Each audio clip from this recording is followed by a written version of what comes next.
तर ठाकरे गटाने जाहीर केलेल्या यादीवर काँग्रेसने आपली नाराजी नोंदवलेली आहे। काही जागांवर चर्चा सुरू असताना आघाडी धर्म पाळणं ही सर्वांची जबाबदारी आहे असा बाळासाहेब थोरातांनी म्हटलेलं होतं। त्यामुळे थोरातांचा नाराजीचा सूर आता ऐकायला मिळतोय। सांगली आणि मुंबईतली जागा जाहीर केल्यानं थोरातांनी ही प्रतिक्रिया नोंदवलेली आहे। तर जागांचा अंतिम निर्णय होणं बाकी असताना आता पुनर्विचार करण्यात यावा असं विजय वडेट्टीवारांनी सुद्धा सुचवलेलं आहे। दरम्यान ठाकरे गटाच्या वाट्याला असणाऱ्या जागा जाहीर केलेल्या असल्याचं संजय राऊतांनी सांगितलंय। आज शिवसेना उद्धवजींच्या शिवसेनेने यादी जाहीर केलेली आहे।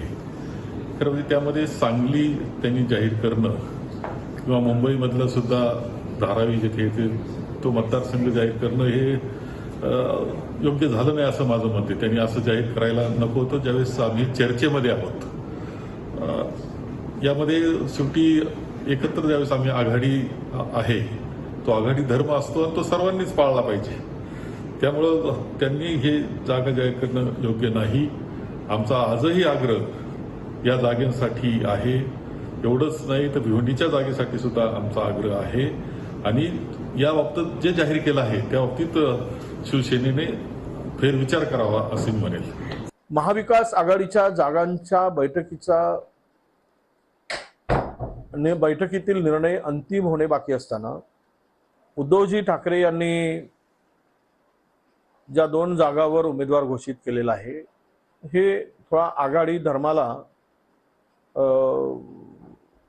निश्चितपणे थोडा गालबोट लावल्याच्या सारखं मला वाटतं।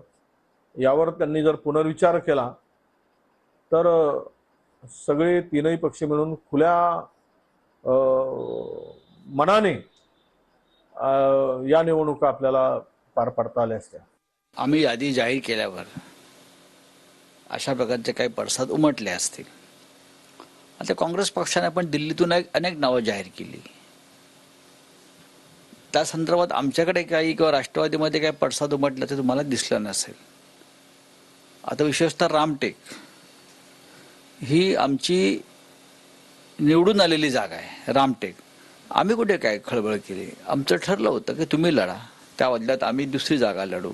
त्याच्यामुळे आमच्या वाट्याला ज्या जागा आहेत असं आम्ही मानतो त्या जागांवरती आम्ही उमेदवार जाहीर केले।